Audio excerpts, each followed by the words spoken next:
Kejam sekali. Ditampar oleh mertuanya di depan pelakor karena wanita ini lahirkan anak perempuan. Pagi itu, matahari menyelinap hangat ke dalam rumah sederhana bercat krem yang berada di pinggir kota. Burung-burung berkicau riang di pohon mangga yang tumbuh rindang di halaman. Di dapur, seorang perempuan sedang sibuk menyiapkan sarapan. Namanya Laras, perempuan sederhana dengan senyum lembut dan wajah penuh ketulusan. Rambutnya diikat seadanya, tangannya cekatan memasak sambil sesekali mengelus perutnya yang mulai membuncit. Kehamilan di usia pernikahan yang menginjak tahun kedua menjadi anugerah yang sangat ia syukuri. Bayu suka telur mata sapi setengah matang, gumam Laras sambil menatap piring di meja makan. Tak lama kemudian, suara pintu kamar terdengar dibuka. Bayu, suaminya, keluar dari kamar dengan rambut masih agak berantakan. Ia mengenakan kemeja kerja biru langit dan senyumnya langsung mengembang saat melihat Laras. Wah, bau masakannya harum sekali. Istriku ini memang jago, puji Bayu seraya mendekati Laras dan mengetuk keningnya dengan lembut. Laras tersipu. Sarapan dulu sebelum berangkat ya, aku udah siapin semuanya. Mereka duduk berdua di meja makan, seperti rutinitas pagi biasanya. Suasana hangat selalu terasa di antara mereka, meski rumah itu tidak besar. Tak lama, terdengar suara langkah dari arah belakang. Seorang perempuan paruh baya muncul, membawa nampan kecil berisi gelas teh. Pagi-pagi udah masak, Laras memang rajinnya, kata Bu Ratmi, ibu kandung Bayu, dengan senyum di wajahnya. Laras segera berdiri dan menghampiri mertuanya. Iya Bu, ini juga saya buatkan teh hangat untuk ibu. Bu Ratmi menerima teh itu dengan anggukan kecil. Di hadapan Bayu, tutur kata Bu Ratmi terdengar lembut dan menyenangkan. Ia tidak pernah secara langsung menunjukkan sikap tidak suka kepada Laras. Tapi entah mengapa Laras selalu merasa ada jarak yang tidak bisa ia jembatani dengan ibu mertuanya itu. Sudah diperiksakan ke dokter lagi, Ras? Tanya Bayu sambil mengunyah makanannya. Sudah, kemarin. Kata dokternya kandungan aku sehat, bayi juga aktif. Oh iya. Minggu depan kita bisa USG lagi buat tahu jenis kelaminnya, jawab Laras sambil tersenyum bahagia. Bayu mengangguk cepat. Wah, semoga laki-laki ya. Biar bisa nemenin aku main bola nanti. Bu Ratmi tersenyum, tetapi Laras menangkap sekilas ekspresi datar dari mata mertuanya. Ia tidak ingin terlalu memikirkannya. Baginya, yang terpenting adalah bayinya sehat. Ia tidak peduli apakah bayi itu laki-laki atau perempuan. Tapi ia tahu, sebagian besar keluarga Jawa seperti keluarga suaminya, lebih menginginkan cucu pertama itu laki-laki. Namun, ia percaya bahwa kasih sayang akan mengalahkan semua itu. Hari-hari berikutnya berjalan dengan damai. Laras mulai sering merajut baju bayi, menyiapkan perlengkapan perlahan-lahan. Setiap malam, Bayu akan membacakan doa di dekat perut Laras sambil menyentuhnya dengan lembut. Sayang, nanti kamu harus jadi anak yang pintar, ya? Ucap Bayu kepada perut Laras. Biar bisa jaga mama kalau papa kerja. Momen-momen itu terasa seperti mimpi yang indah bagi Laras. Setiap malam ia menatap suaminya dengan mata penuh cinta. Ia merasa hidupnya lengkap. Ia memiliki suami yang penyayang, rumah yang hangat, dan calon bayi yang sehat. Bahkan meski tinggal serumah dengan ibu mertua, ia merasa semuanya masih bisa diatasi. Ia percaya bahwa dengan kasih sayang, semuanya akan berjalan baik. Namun, perlahan ada hal-hal kecil yang mulai Laras rasakan.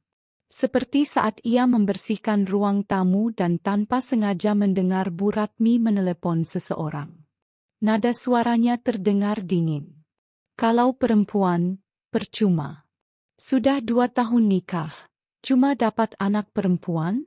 Citra saja belum nikah, tapi calon suaminya menjanjikan cucu laki-laki. Laras sempat terpaku.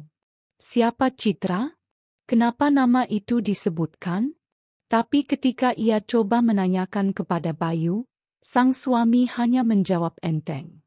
Citra itu teman kerja, sayang. Biasa.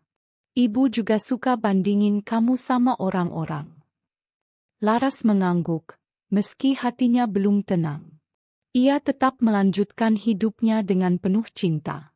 Ia tidak ingin memperbesar kecurigaan. Ia masih percaya bahwa pernikahannya baik-baik saja. Hari demi hari, kehamilannya semakin besar. Laras mulai sering merasa lelah, tapi ia tetap menjalani rutinitas rumah tangga dengan sabar.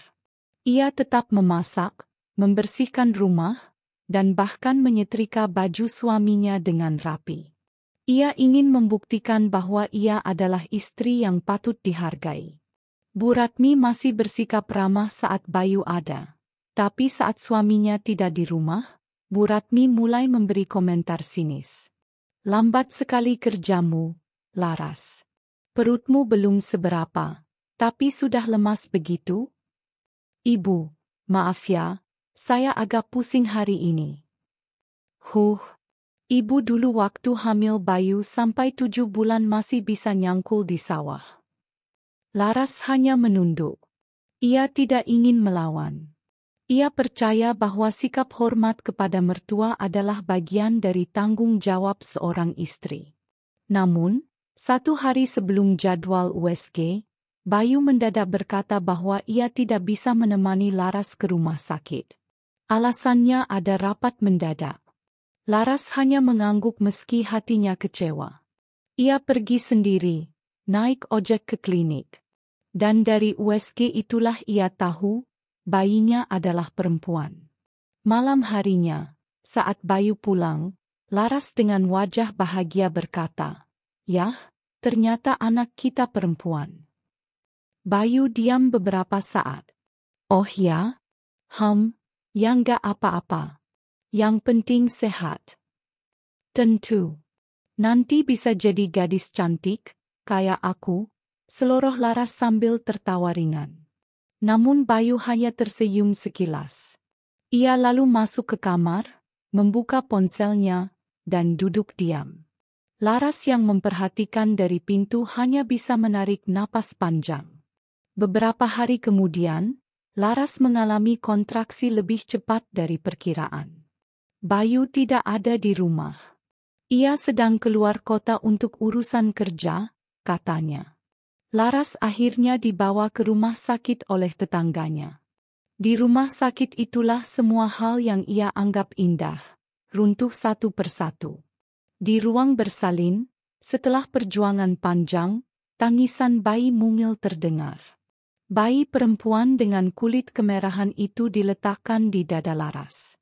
Ia menangis bahagia, mengucap syukur berkali-kali. Namun saat pintu ruangan dibuka, bukan Bayu yang datang, melainkan Bu Ratmi, dan seorang perempuan muda cantik berpakaian elegan yang ikut berdiri di sampingnya. Laras sempat bingung, siapa wanita itu? Bu Ratmi melangkah mendekat. Matanya menatap bayi itu tanpa rasa bahagia. "Perempuan? Astaga!" gumamnya keras. Tanpa aba-aba, tangan Bu Ratmi terangkat dan mendarat di pipi Laras. Plak! Suara tamparan itu bergema di ruangan, membuat suster yang ada di situ pun kaget. Laras terdiam, memegangi pipinya yang memerah. Matanya menatap tak percaya ke arah ibu mertuanya. Bayi kecil di pelukannya menangis keras. "Ini semua karena kamu, perempuan gak becus," bentak Bu Ratmi. "Kalau laki-laki, mungkin suamimu gak akan kemana-mana." Perempuan muda di belakang Bu Ratmi tersenyum sinis. Ia berdiri di sana, menyaksikan semuanya seolah itu sebuah pertunjukan yang menyenangkan baginya. Dan saat itulah Laras menyadari, hidup yang selama ini ia kira sempurna, hanyalah tipuan paling kejam dalam hidupnya. Setelah kabar kehamilan itu disambut dengan sukacita, hari-hari Laras diliputi kebahagiaan yang ia ciptakan sendiri. Ia menyiapkan kamar bayi dengan cat warna netral, menjahit baju bayi kecil dengan tangan sendiri, dan menabung sedikit demi sedikit untuk membeli keperluan kelahiran nanti. Senyumnya tidak pernah lepas dari wajah meskipun tubuhnya mulai terasa lebih berat dan sering kelelahan. Baginya, menjadi seorang ibu adalah kebahagiaan yang tak tergantikan, meski jalan yang ia tempuh mulai terasa sedikit sepi. Sejak usia kehamilannya memasuki 5 bulan, Bayu semakin jarang pulang tepat waktu. Jika sebelumnya ia selalu pulang menjelang maghrib dan makan malam bersama Laras, kini ia sering datang larut malam. Kadang sudah hampir tengah malam. Bahkan pernah pagi hari dengan alasan lembur atau urusan kantor mendadak. Laras menahan rindu di meja makan sendirian. Makanan yang ia siapkan dengan cinta sering tak disentuh. Namun ia masih mencoba berpikir positif. Mungkin pekerjaannya sedang banyak, gumam Laras sambil merapikan piring yang masih utuh. Ia tidak ingin menjadi istri yang cerewet. Ia percaya bahwa memberi ruang dan kepercayaan adalah kunci rumah tangga yang bahagia. Maka, setiap Bayu datang pulang larut malam dengan tubuh lelah dan bau parfum asing yang samar, Laras hanya diam. Ia ingin mempercayai suaminya. Ia tidak ingin hatinya dipenuhi curiga. Setiap pagi, Laras tetap menyiapkan baju kerja dan sarapan. Meski Bayu sering melewatkannya begitu saja dengan alasan buru-buru. Namun, perubahan sikap itu semakin terasa saat Bu Ratmi mulai menunjukkan ketidaksenangan yang samar, tapi tajam. Setiap pagi, perempuan itu kini sering duduk di ruang makan lebih dulu dari Laras. Matanya menatap tajam ke arah perut Laras yang mulai terlihat jelas. Kalau anak perempuan, ya, semoga jangan ngikut kamu yang lemah begitu, katanya suatu pagi saat Laras hendak mengambil gelas di meja. Laras terdiam. Ucapan itu seperti ditujukan secara acak, tapi menyengat telinganya. Namun ia memilih tersenyum, mencoba berpikir baik. Perempuan juga bisa kuat, Bu. Sekarang banyak perempuan yang sukses dan tangguh. Bu Ratmi melirik tajam. Tapi tetap saja yang meneruskan nama keluarga itu laki-laki. Kamu nggak pernah dengar itu, Ras? Laras terdiam lagi. Kali ini ia tidak bisa menjawab. Bukan karena tidak tahu harus berkata apa, tapi karena ia tahu, jawabannya tidak akan pernah dianggap benar oleh sang mertua. Sejak itu, komentar-komentar halus namun menusuk seperti itu menjadi makanan sehari-hari Laras. Saat ia duduk di ruang tamu sambil membaca buku kehamilan, Bu Ratmi akan duduk dan tiba-tiba mengangkat topik tentang tetangga yang baru melahirkan anak laki-laki. Kemarin si Rini itu habis lahiran anak kedua. Laki-laki lagi. Rezeki, ya, kata Bu Ratmi dengan suara lantang, sengaja agar Laras mendengarnya. Atau saat Laras hendak mencuci baju bayi yang baru ia beli, Bu Ratmi akan berkata sambil melirik sinis, jangan terlalu semangat dulu. Belum tentu juga bayinya perempuan atau laki. Kalau perempuan, pasti kamu tetap senang, ya? Laras hanya mengangguk dan tersenyum kecil. Tapi hatinya pelan-pelan mengumpulkan luka. Tidak ada satupun dukungan dari orang yang seharusnya menjadi ibu keduanya. Namun ia tetap berusaha kuat. Setiap malam sebelum tidur, ia membelai perutnya sambil berbisik, "Nak, Mama kuat, kok. Kamu juga harus kuat ya di dalam sana." Bayu, yang dulu selalu menjadi penyejuk hati, kini mulai menjauh. Ia tidak lagi antusias setiap kali Laras bercerita tentang perkembangan janinnya. Ia tidak lagi bertanya, "Hari ini kamu ngidam apa?" atau, "Bayi kita nendang lagi enggak, sayang?" Suatu malam, Laras memberanikan diri bertanya, "Yah, Minggu depan aku jadwal kontrol ke rumah sakit. Bisa temenin, enggak? Bayu yang sedang membuka laptop di atas tempat tidur hanya menjawab tanpa menoleh. Lihat jadwal kerja dulu, ya. Kayaknya minggu depan padat banget. Laras menggigit bibirnya pelan. Ia ingin menangis, tapi tidak jadi. Ia tahu suaminya sedang sibuk, dan ia tidak ingin membebani. Enggak apa-apa kalau enggak bisa, aku bisa sendiri, jawab Laras lirih. Dan benar, minggu itu Bayu tidak bisa menemani. Laras pergi sendiri naik ojek ke rumah sakit. Duduk di ruang tunggu bersama para ibu hamil lain yang didampingi suami, membuatnya merasa sangat sendiri. Namun saat dokter menunjukkan hasil USG dan mengatakan bahwa bayi di kandungannya sehat, Laras merasa semuanya sepadan. Jenis kelamin sudah bisa terlihat, Bu. Tapi nanti ya kita pastikan di kontrol berikutnya, kata dokter sambil tersenyum. Laras pulang dengan hati yang sedikit lebih ringan. Ia tidak terlalu peduli jenis kelamin bayinya. Ia hanya ingin bayinya sehat, lahir dengan selamat, dan tumbuh bahagia. Namun sesampainya di rumah, Bayu tidak di sana. Ia kembali pulang larut malam. Laras tidak sempat menunjukkan hasil pemeriksaan.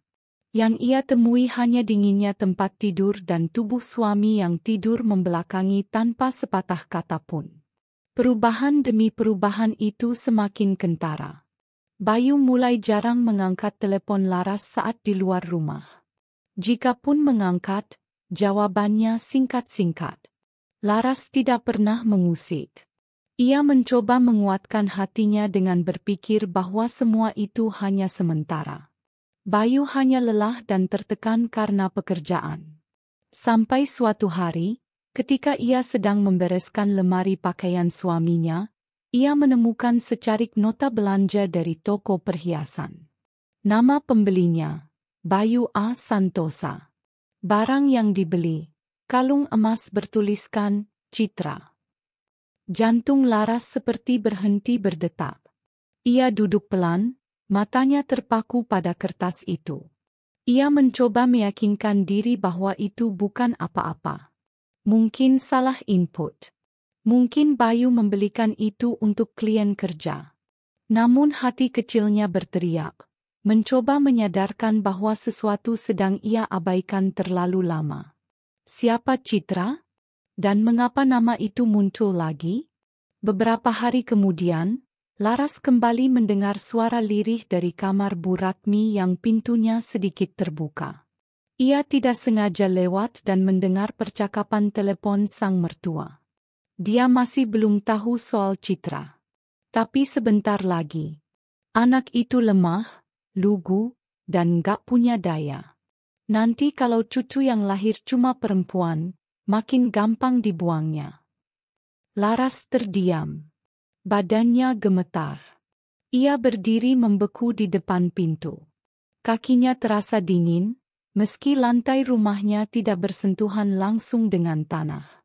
Ia mundur pelan-pelan, masuk ke kamar dan duduk di lantai. Tangisnya akhirnya jatuh. Namun di sela-sela isaknya, ia kembali membelai perutnya. Nak, kalau kamu perempuan, kamu tetap anugerah terindah buat Mama. Jangan percaya kalau perempuan itu lemah. Kamu kuat. Sangat kuat. Lebih kuat dari yang mereka kira. Hari-hari berikutnya Laras lalui dengan lebih banyak diam. Ia masih menjalani perannya sebagai istri dan menantu. Tapi di dalam hatinya, ia mulai membangun dinding pertahanan. Ia sadar bahwa yang sedang ia hadapi bukan lagi sekadar mertua yang cerewet atau suami yang sibuk. Ada sesuatu yang lebih besar, lebih kelam, yang sedang menantinya di ujung jalan. Namun saat ini, ia masih memilih diam. Ia masih ingin percaya bahwa semuanya akan baik-baik saja, meski hatinya mulai meragukannya.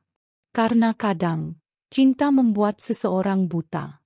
Dan Laras masih mencintai Bayu, meski tanda-tanda itu perlahan membunuh kepercayaannya. Waktu menunjukkan pukul 2.45 dini hari ketika Laras terbangun dari tidurnya.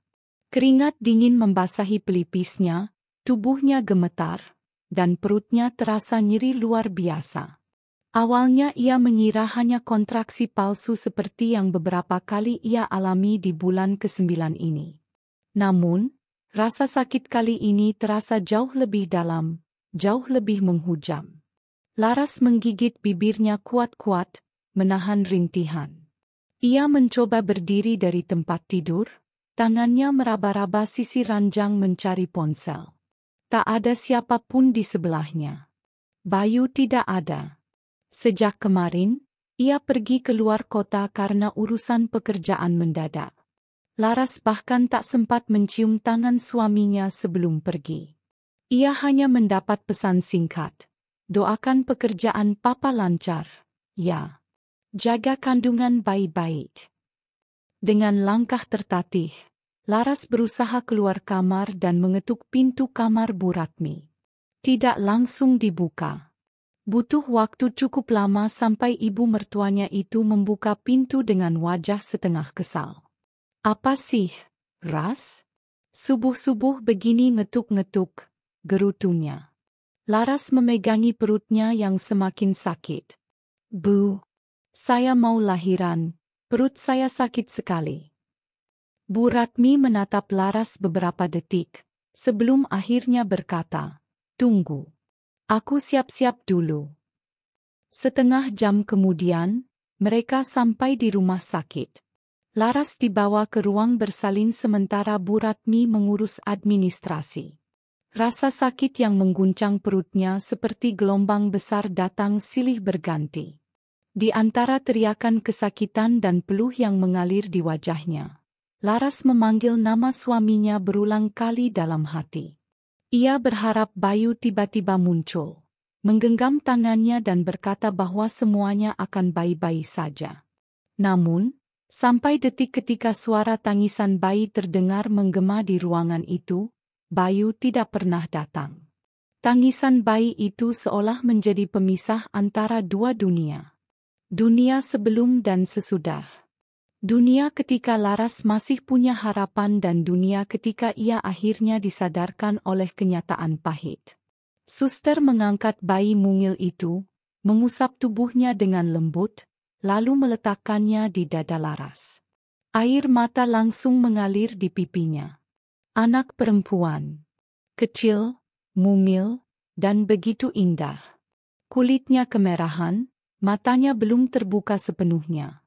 Dan suara tangisnya seakan menembus relung hati Laras yang selama ini penuh luka tapi ditutup dengan senyum. Selamat, Bu. Putri ibu sehat dan kuat, ucap bidan sambil tersenyum. Laras membelai pipi bayi itu dengan tangan gemetar. Anakku, kamu cantik sekali, bisiknya, suara yang pecah oleh tangis haru. Mama janji, Mama akan jadi ibu terbaik buat kamu. Namun, momen penuh keajaiban itu dirusak dalam sekejap. Pintu ruangan terbuka.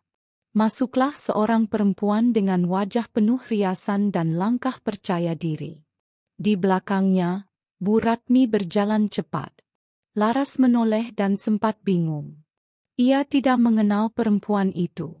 Tapi bukan kehadiran perempuan itu yang mengejutkannya.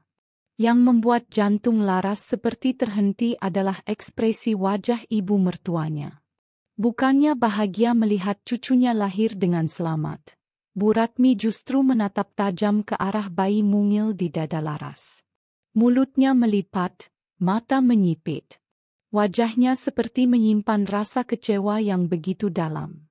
Perempuan, gumamnya pelan namun jelas. Laras belum sempat bicara ketika tiba-tiba.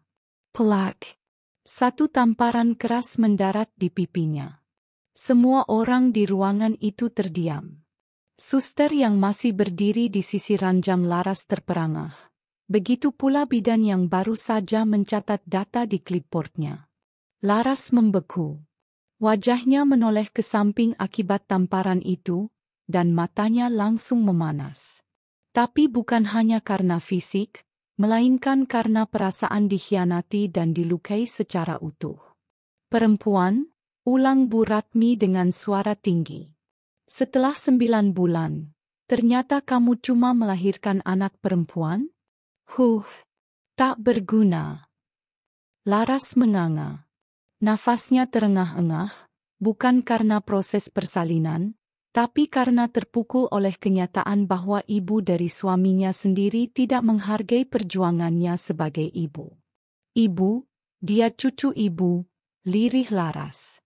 Cucu yang gak ada gunanya, bentak Bu Ratmi. Laki-laki yang meneruskan nama keluarga, bukan perempuan. Suster mencoba menengahi. Bu, tolong jangan membentak pasien yang baru melahirkan. Namun sebelum suasana makin keruh, perempuan yang masuk tadi, yang masih berdiri di dekat pintu, ikut bicara. Suaranya halus, tapi sinis. Sudahlah tante. Tidak usah emosi. Namanya juga perempuan yang gak tahu diri. Sudah gak bisa kasih keturunan laki-laki, malah nyusahin hidup orang. Laras menoleh ke arah perempuan itu, bibirnya bergetar. Siapa kamu? Perempuan itu tersenyum miring. Saya? Oh, saya Citra. Pacar baru suamimu. Laras membeku. Nafasnya tercekat. Citra? Nama itu, nama yang berkali-kali ia dengar samar. Nama yang muncul di pembicaraan telepon Bu Ratmi. Nama yang sempat ia temukan di nota kalung emas yang dibeli Bayu. Nama yang menjadi simbol dari semua kecurigaan dan pertanyaan yang selama ini ia tahan rapat-rapat. Bayu, Laras memanggil lirih, nyaris tak terdengar. Bayu ada di luar kota bersama saya, jawab Citra dengan bangga. Tapi tenang saja. Sebentar lagi kamu juga bakal ditinggal. Toh, kamu sekarang sudah gagal. Tangis bayi di dada Laras makin kencang, seakan ikut merasakan luka di hati ibunya. Laras memeluk anak itu dengan gemetar. Air matanya jatuh satu persatu, membasahi kepala kecil bayinya. Tak ada lagi yang bisa ia ucapkan. Tidak ada teriakan. Tidak ada pembelaan. Hanya air mata, dan kesadaran bahwa hidupnya kini benar-benar berubah. Ia sendirian. Tidak ada Bayu. Tidak ada dukungan. Tidak ada sambutan hangat dari keluarga suami. Yang ada hanyalah penolakan, penghinaan, dan luka yang tak terlihat namun sangat dalam.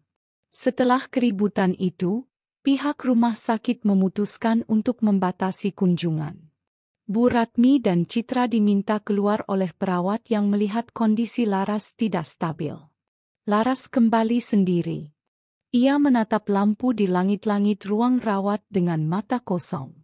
Suara tangis bayinya masih terdengar di pelukannya, tapi ia merasa tubuhnya ringan, seolah jiwanya tercerabut sebagian. Ia merasa tubuhnya dingin dan dunia seolah runtuh menimpa dirinya. Namun ia tahu, ia tidak bisa hancur. Tidak sekarang. Karena kini ia bukan hanya seorang istri yang disakiti, tapi seorang ibu yang harus berdiri demi anaknya. Anakku, bisiknya sambil menciumi ubun-ubun bayi itu. Maafkan Mama ya. Kamu gak salah apa-apa. Tapi kamu harus lahir di dunia yang kejam ini. Ia menahan tangis yang sudah tak mampu lagi ditahan. Ia membiarkannya mengalir deras. Menangis bukan karena lemah, tapi karena sakitnya sudah tidak bisa lagi ditampung di dalam dada. Hari itu, Laras merasakan luka paling tajam dalam hidupnya. Luka yang bukan hanya ditorehkan oleh suaminya, tapi oleh orang yang selama ini ia hormati sebagai ibu mertua. Luka yang tidak akan mudah disembuhkan. Tapi di balik luka itu, ada secercah tekad yang perlahan tumbuh. Ia akan bertahan. Ia akan melindungi bayinya. Dan suatu hari nanti, ia akan membuat mereka yang menyakitinya melihat bahwa anak perempuan yang mereka rendahkan, adalah anugerah paling berharga dalam hidupnya. Hari itu langit tampak kelabu. Awan menggantung berat seolah ikut menanggung beban hati Laras yang diam-diam telah menganga begitu lebar. Setelah proses persalinan dan luka batin yang ia terima di ruang bersalin, Laras hanya diberi waktu 2 hari untuk memulihkan diri di rumah sakit. Tak ada suami yang menjemput. Tak ada keluarga dari pihak Bayu yang datang mengabarkan perhatian, apalagi membawakan perlengkapan bayi. Semuanya hening. Seperti tak pernah ada hubungan di antara mereka. Hanya satu orang yang muncul di pagi hari itu. Pak Heru, ayah Laras, datang bersama istrinya, Bu Wati, membawa mobil tua yang selama ini hanya dipakai untuk kebutuhan pasar. Begitu Laras melihat kedua orang tuanya, tubuhnya langsung melemas. Ia menangis di pelukan ibunya tanpa kata. Tangisan yang selama ini ia tahan, akhirnya pecah di pundak orang yang selalu mencintainya tanpa syarat. Sudah, Nak. Sudah, kamu pulang saja ke rumah. Biar kami yang urus kamu dan cucu kami, bisik Bu Wati sambil mengusap rambut Laras yang kusut. Perjalanan pulang ke kampung halaman Laras begitu hening. Bayi mungil yang kini sudah ia beri nama Ayla, tidur tenang di gendongan. Laras duduk di kursi belakang, memandangi wajah kecil itu dengan campuran rasa pilu, takut, dan harapan. Ia tidak tahu bagaimana masa depan akan berjalan, tapi satu hal yang ia yakini, ia tidak boleh menyerah. Sesampainya di rumah orang tuanya, Laras disambut oleh kehangatan yang tidak ia rasakan selama bertahun-tahun. Meskipun rumah mereka sederhana, berdinding kayu dan berlantai semen, bukan ubin, namun pelukannya selalu penuh cinta.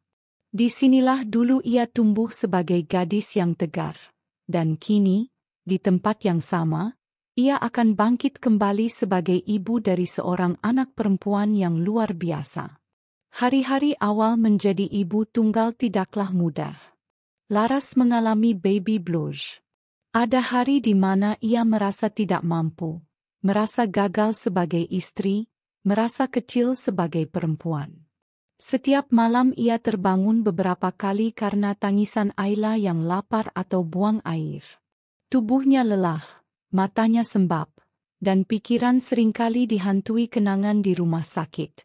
Saat Bu Ratmi menamparnya, saat Citra berdiri angkuh membawa nama suaminya, saat Bayu tidak datang bahkan untuk melihat anaknya sendiri. Namun di balik tangis itu, Laras menemukan kekuatan baru. Setiap kali menatap mata Ayla, ia merasa seolah diberi nyawa kedua. Seolah Ayla adalah alasan untuk terus bernafas. Ia mungkin telah kehilangan rumah, kehilangan status sebagai istri, kehilangan harga diri di mata keluarga suaminya. Tapi ia tidak kehilangan dirinya sendiri. Beberapa minggu setelah Ayla lahir, Laras memutuskan untuk benar-benar melepaskan semua yang berhubungan dengan Bayu. Ia berhenti berharap akan datangnya telepon atau pesan. Ia bahkan memblokir nomor suaminya dari ponselnya. Ia tidak ingin lagi memohon nafkah atau perhatian dari seseorang yang jelas-jelas telah membuangnya seperti barang rusak. Ia sadar bahwa mempertahankan harga dirinya jauh lebih penting daripada mempertahankan pernikahan yang sudah runtuh tanpa sisa. Ayah dan ibu nggak banyak harta, Ras, ujar Pak Heru suatu malam saat Laras tengah menyuapi Ayla. Tapi kamu dan cucu kami bisa tinggal di sini selama yang kamu mau. Kamu mulai lagi dari nol pun nggak apa-apa. Kami dukung. Laras mengangguk. Matanya berkaca-kaca. Aku nggak akan menyusahkan ayah dan ibu. Aku akan cari cara untuk hidup. Aku janji. Sejak saat itu, Laras mulai bangkit perlahan. Ia memanfaatkan keterampilan memasaknya yang dulu hanya dipakai untuk keluarga. Ia mulai membuka usaha kecil-kecilan menjual kue basah dan lauk matang. Pagi-pagi buta ia akan bangun, memasak, lalu menitipkan jualannya di warung-warung dekat pasar. Sore harinya, Ia akan mencuci piring dan menyiapkan bahan untuk hari berikutnya sambil sesekali mengayun-ayun Ayla yang tidur di ayunan bambu buatan ayahnya. Pendapatan awal tidak seberapa, tapi cukup untuk membeli popok, susu, dan perlengkapan dasar Ayla. Laras mulai merasa hidupnya punya arah kembali. Ia memang sendirian dalam mengasuh anaknya, tapi ia tidak pernah merasa benar-benar sendiri. Ia punya orang tua yang mendukung, dan lebih dari itu, ia punya tekad yang tidak bisa dibeli dengan uang. Sementara itu, Bayu tidak pernah datang. Tidak ada pesan. Tidak ada kabar. Seolah-olah Laras dan Ayla tidak pernah menjadi bagian dari hidupnya. Laras mendengar dari kenalan lama bahwa Bayu kini tinggal bersama Citra. Bahwa ia sibuk membangun bisnis baru dan sering muncul di acara komunitas pengusaha muda bersama wanita yang ia banggakan itu. Sakit? Ya. Tapi Laras tidak lagi menangisinya. Sebaliknya, setiap kali ia menatap Ayla, ia berjanji dalam hati, "Aku akan membesarkanmu dengan cinta yang utuh, Nak. Aku akan jadi ibu dan ayah sekaligus untukmu." Ayla tumbuh dengan cepat. Dalam pelukan Laras yang hangat, dalam peluh yang jatuh setiap hari, dan dalam dekapan yang penuh doa. Laras mulai menerima pesanan kue dari tetangga dan sekolah-sekolah. Usahanya pelan-pelan berkembang. Ia bisa membeli perlengkapan bayi yang lebih layak, bahkan membuka kios kecil di depan rumah untuk menjual hasil masakannya sendiri. Tak jarang orang-orang datang dan bertanya, "Laras, kamu benar-benar ditinggalin suamimu setelah melahirkan?" Laras hanya menjawab dengan tenang, "Bukan ditinggal. Aku yang memilih pergi. Karena harga diri seorang perempuan tidak boleh diinjak meskipun oleh orang yang dulu dia cintai." Jawaban itu membuat banyak orang terdiam. Mereka mulai memandang Laras bukan sebagai janda yang ditinggal, tapi sebagai perempuan kuat yang memilih jalan terjal untuk mempertahankan martabatnya. Tahun pertama dilalui dengan banyak peluh dan air mata. Tapi juga dengan banyak tawa kecil Ayla yang mulai belajar berjalan. Laras tertawa untuk pertama kalinya setelah lama tidak tersenyum saat melihat Ayla mencoba mengucapkan, "Ma, Ma." Tangannya gemetar saat meraih anak itu dan mendekapnya erat. "Mama di sini, sayang. Selalu di sini." Di malam hari, setelah Ayla tertidur, Laras sering menulis jurnal. Ia menuliskan segala ketakutan, harapan, dan rencana-rencananya untuk masa depan. Ia ingin Ayla tumbuh menjadi perempuan mandiri. Ia ingin Ayla sekolah tinggi, berdiri tegak tanpa perlu bergantung pada siapapun. Di salah satu halaman jurnal itu, Laras pernah menulis, "Aku pernah ditampar karena melahirkan anak perempuan. Tapi kelak, dunia akan tahu bahwa anak perempuan inilah yang membuatku hidup kembali." Hari-hari Laras kini dipenuhi dengan kerja keras. Tapi ia tidak lagi merasa lelah seperti dulu. Kini, ia tahu apa yang ia perjuangkan.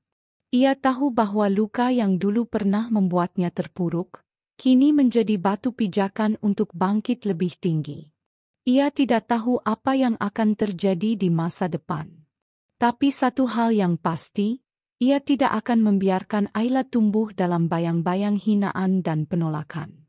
Ayla akan tumbuh dengan cinta, dengan kebanggaan, dan dengan pelukan hangat seorang ibu yang tak pernah berhenti memperjuangkannya. Dan kelak, ketika dunia bertanya siapa Ayla dan dari mana ia berasal, maka Laras akan menjawab dengan kepala tegak, "Ayla adalah anak perempuan yang dulu dianggap tak berguna. Tapi dari tangan kecilnya, ia mengangkat ibunya keluar dari kehancuran. Luka itu masih ada.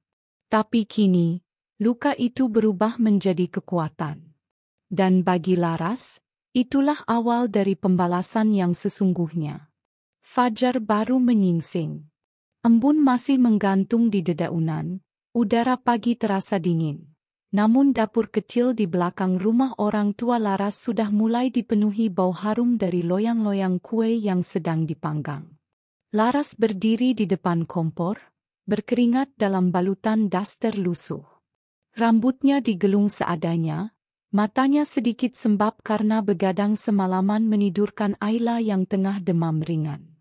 Ia menyeka keringat di pelipis, lalu membuka pintu oven kayu buatannya. Aroma bolu pandan yang baru matang langsung menguar memenuhi dapur. Di sisi meja, ada toples berisi risoles dan pastel yang ia buat sejak pukul 3 dini hari. Satu persatu dimasukkan ke dalam dus kecil berlabel Dapur Laras, hasil cetakan dari printer bekas yang dibelikan ayahnya. Inilah rutinitas yang sudah Laras jalani sejak Ayla berusia 6 bulan. Setelah dikhianati dan dibuang, Laras tidak punya banyak pilihan selain membangun segalanya dari awal. Ia tidak punya tabungan, tidak punya pendidikan tinggi, dan tak ada gelar istri sah lagi di depan namanya. Tapi ia punya satu hal yang tak pernah hilang, tekad untuk hidup, bukan sekadar bertahan. Setiap pagi, Laras akan mengantarkan sendiri kue-kue pesanan ke warung-warung kecil di sekitar desa dan kantor kelurahan. Ia juga mulai menerima pesanan nasi kotak untuk acara-acara tahlilan atau arisan. Kadang, ia harus menggendong Ayla sambil membawakan 2 tas besar berisi pesanan. Namun meski kerja kerasnya perlahan membuahkan hasil, tak semua orang memandangnya dengan hormat. Ah, itu Laras, janda yang ditinggal suaminya waktu baru lahiran, kan? Iya, katanya suaminya lebih milih perempuan kota. Dasar, pasti dia ada salahnya juga. Gigih sih, tapi tetap saja, janda tetap janda. Kalimat-kalimat seperti itu seringkali mampir ke telinga Laras, bahkan ketika ia tidak mencarinya.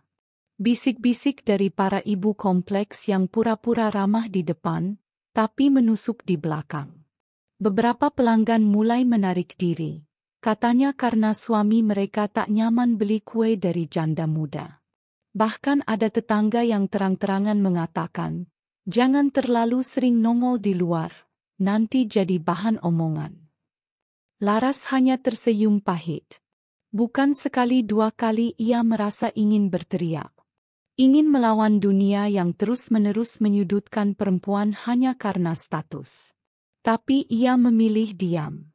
Diam, bukan karena lemah, tapi karena ia tahu diamnya sedang mendidik kekuatan dalam dirinya. Di tengah caci, Laras tetap bangun lebih pagi dari mereka yang mencemooh. Di tengah gunjing, Laras tetap menepati pesanan dengan hasil terbaik. Dan di tengah lelahnya hidup, ia tetap mengajari Ayla menyebutkan kata ibu, menyuapi dengan sabar, dan mengusap punggung anaknya setiap malam agar tidur dengan nyaman. Ayla tumbuh begitu cepat. Rambutnya legam, kulitnya bersih, dan matanya berbinar seperti langit yang tak pernah mendung. Anak itu sangat manis. Jika diajak bicara, ia akan tersenyum seolah mengerti semua yang dikatakan ibunya. Jika menangis, cukup digendong Laras sambil dinyanyikan lagu-lagu lama yang biasa dinyanyikan ibu Laras dulu, maka ia akan diam dan tertidur kembali. Ketika usianya menginjak 1 tahun, Ayla sudah mampu mengucapkan kata-kata dasar. Laras adalah orang pertama yang ia panggil. Emma, Emma. Laras langsung meneteskan air mata saat mendengar itu pertama kali. Ia memeluk Ayla begitu erat, sambil berbisik, Mama di sini, nak. Mama nggak akan kemana-mana. Sejak saat itu, Laras makin yakin. Semua rasa sakit, semua luka yang ia pendam, semua lelah yang ia telan, tak ada satupun yang sia-sia. Ia sedang membangun sesuatu yang lebih besar dari sekadar hidup sederhana. Ia sedang membentuk satu jiwa tangguh. Perempuan kecil yang kelak akan berdiri di atas kaki sendiri dengan bangga. Setiap akhir pekan, Laras mulai mengajarkan Ayla banyak hal. Menggambar, mengenal huruf, mendengarkan cerita sebelum tidur. Ia bahkan membelikan buku-buku anak bekas dari pasar loak, menggunting gambar-gambar binatang dan menempelkannya di dinding kamar Ayla agar anaknya tumbuh dengan imajinasi yang luas. Semua itu dilakukan di sela-sela kesibukan menerima pesanan catering rumahan. Awalnya hanya dari kenalan dekat, tapi berkat ketelatenan dan rasa masakan Laras yang khas, pesanan mulai datang dari luar desa. Beberapa ibu-ibu pengajian mulai mempercayakan konsumsi acara mereka kepada Laras. Bahkan ada satu guru SD yang rutin memesan makanan ringan untuk kegiatan sekolah. Satu hari, Laras diundang ke sekolah itu untuk membawakan makanan sendiri. Ia datang mengenakan gamis sederhana dan kerudung bersih, sambil menggandeng Ayla yang waktu itu baru berusia 3 tahun.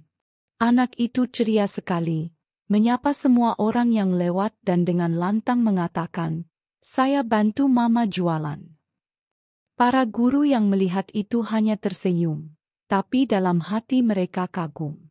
Perempuan muda yang datang ini bukan sekadar tukang kue biasa.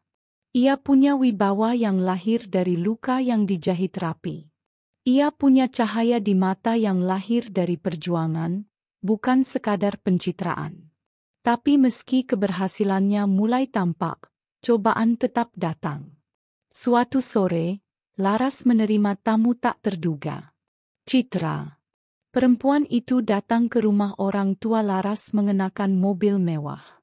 Dengan dandanan rapi dan tas bermerek, ia turun dari mobil dan mengetuk pintu pagar rumah dengan ekspresi tinggi hati. Laras yang sedang menjemur kue sempat tertegun. Wajah itu, wajah yang dulu berdiri di ruang bersalin, menyaksikan saat Laras ditampar dengan hinaan. Kini datang lagi, setelah bertahun-tahun. "Kamu? Ada perlu apa ke sini?" tanya Laras, tenang tapi tajam. Citra tersenyum sinis. "Santai, aku cuma mau lihat anakmu. Suami kamu, maksudku, mantan suamimu, kebetulan lagi sakit. Dia sempat bilang soal anaknya. Katanya anaknya mungkin butuh bantuan biaya. Tapi ya, aku penasaran aja, kamu ini masih hidup?" Laras tersenyum. Kali ini bukan senyum lemah seperti dulu, tapi senyum seseorang yang sudah tahu betul siapa yang berdiri di hadapannya. "Kau datang ke tempat yang salah kalau mau lihat penderitaan," jawab Laras pelan. "Aku dan anakku baik-baik saja. Lebih dari itu, kami bahagia." Citra melirik ke dalam, melihat Ayla yang sedang mewarnai di teras. "Perempuan ya?" tanyanya, seolah mengejek. "Perempuan. Dan itu anugerah terindah dalam hidupku. Terima kasih sudah merebut suami yang tak layak jadi ayah. Karena itu, aku bisa membesarkan anakku tanpa beban." Citra sempat terdiam. Tak menyangka akan mendapat balasan sekuat itu. Ia mengernyit, menatap Laras dari atas ke bawah. "Kamu masih jualan kue?" Laras tertawa kecil. "Dan aku bangga. Setiap kue yang aku buat membayar sekolah anakku. Setiap keringat yang jatuh di dapur adalah bukti bahwa aku perempuan yang tidak bergantung pada lelaki macam Bayu." Citra mengepal tangannya, lalu memutar badan dan pergi begitu saja. Laras hanya menatap punggungnya sampai menghilang di balik pagar. Tak ada amarah. Tak ada sakit hati. Karena semua itu sudah dibakar habis oleh kerja keras dan cinta yang ia tanamkan setiap hari. Sore itu, Laras duduk bersama Ayla, membuka buku bacaan anak-anak sambil membacakan cerita tentang seorang ratu yang membesarkan anaknya seorang diri. Ayla menatap ibunya dengan mata berbinar. "Mama, Ayla boleh jadi ratu juga nanti?" Laras mencium kening anaknya. "Bukan cuma boleh, sayang. Ayla pasti jadi ratu. Tapi bukan ratu yang cuma pakai mahkota, ya. Ayla jadi ratu yang kuat, yang bijak, dan yang tidak pernah menyerah." Dan di dalam hati, Laras berkata dalam diam. Perjalanan menjadi ibu tunggal memang penuh luka. Tapi di tengah luka itu, aku menemukan diriku yang paling kuat. Aku tidak butuh nama suami untuk membentuk masa depan. Aku hanya butuh cinta dan keyakinan. Langit cerah membentang luas di atas desa kecil tempat Laras dan Ayla tinggal.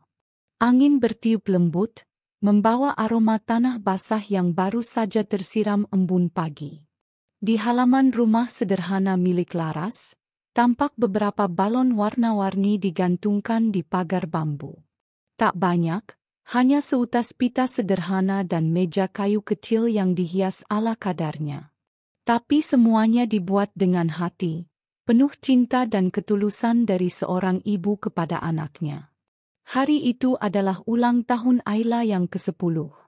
Usia yang bagi Laras terasa seperti kilasan cahaya. Waktu berjalan cepat, dan dalam sekejap, bayi mungil yang dulu ia gendong dengan tubuh lemah kini telah tumbuh menjadi gadis kecil yang cerdas dan penuh semangat. Tak ada pesta mewah, tak ada kue berlapis 3 atau undangan ke rumah makan mahal.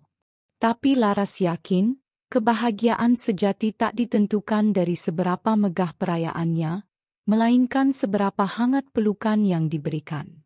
Sejak pagi, Laras sudah sibuk mempersiapkan kejutan kecil untuk Ayla. Ia membuat kue ulang tahun sendiri, bolu coklat favorit Ayla, dihias dengan krim putih dan coklat meses yang membentuk angka 10. Ia juga membungkus hadiah kecil. Sebuah pensil warna isi 48 dan buku dongeng baru, hasil tabungannya selama 2 bulan terakhir. Di ruang tamu yang sederhana, teman-teman Ayla dari sekolah mulai berdatangan. Tawa mereka terdengar riang, memenuhi ruangan dengan keceriaan yang begitu tulus. Laras memandangi mereka sambil tersenyum. Beberapa dari mereka bahkan membawa kartu ucapan untuk Ayla, dan 1-2 anak membawa hadiah kecil. Tak lama kemudian, datang kabar yang membuat Laras tercekat. Ayla mendapatkan penghargaan sebagai juara umum di sekolahnya. Kepala sekolah secara khusus datang ke rumah membawa piagam dan plakat penghargaan. Katanya, Ayla tak hanya berprestasi di bidang akademik, tapi juga aktif dalam kegiatan sosial sekolah dan sering membantu teman-temannya. Bahkan Ayla sudah mewakili sekolah dalam lomba cerdas cermat tingkat kecamatan dan berhasil membawa pulang piala. Laras nyaris tak percaya mendengar semua itu. Anak yang dulu ditolak karena jenis kelaminnya. Anak yang disebut tak berguna oleh neneknya sendiri. Anak yang lahir di tengah air mata dan penghinaan. Kini, anak itu berdiri di depan semua orang dengan kepala tegak, memegang piagam dengan senyum malu-malu namun bangga. Laras menahan air matanya. Tangannya menggenggam erat bahu Ayla. "Maafkan Mama ya, Nak. Ulang tahunmu cuma seperti ini. Tapi Mama janji, selama Mama hidup, kebahagiaanmu akan jadi tujuan hidup Mama." Ayla memeluk ibunya erat-erat. "Mama, Ayla nggak butuh pesta besar. Yang penting ada Mama, itu sudah cukup." Suara tepuk tangan dari para tamu membuat suasana semakin hangat. Laras dan Ayla meniup lilin bersama. Semua anak bernyanyi riang. Sementara Laras membagikan potongan kue, seseorang di tempat yang jauh sedang membuka ponselnya dengan mata yang tak percaya. Bayu, mantan suami Laras, duduk di bangku kayu reot di teras rumah kontrakan kecil di pinggiran kota. Tubuhnya kurus, rambutnya tak lagi terawat, dan wajahnya jauh dari kesan pria sukses seperti dulu. Ia menggeser layar ponsel dengan jari gemetar, membaca sebuah unggahan dari salah satu akun alumni sekolah. "Selamat untuk Ayla Larasati, siswa berprestasi dari SD Negeri Mandala. Membanggakan sekolah dan membuktikan bahwa anak perempuan bisa menjadi juara." Bayu membaca nama itu berkali-kali. Ia membuka foto yang disematkan, terlihat sosok anak perempuan berambut lurus sebahu dengan mata berbinar, berdiri di samping seorang wanita sederhana yang dikenalnya dengan sangat baik, Laras. Dunia seperti berhenti berputar sesaat. Ayla? Itu anakku? Bayu menutup mulutnya. Dadanya sesak. Ingatannya berputar jauh ke belakang, ke masa ketika ia memilih meninggalkan Laras setelah tahu bahwa anak yang dikandungnya adalah perempuan. Ia masih ingat jelas ekspresi kecewa ibunya, Bu Ratmi, dan suara Citra yang berkata, "Perempuan? Buat apa?" Kini, semua itu terasa seperti tamparan keras ke wajahnya sendiri.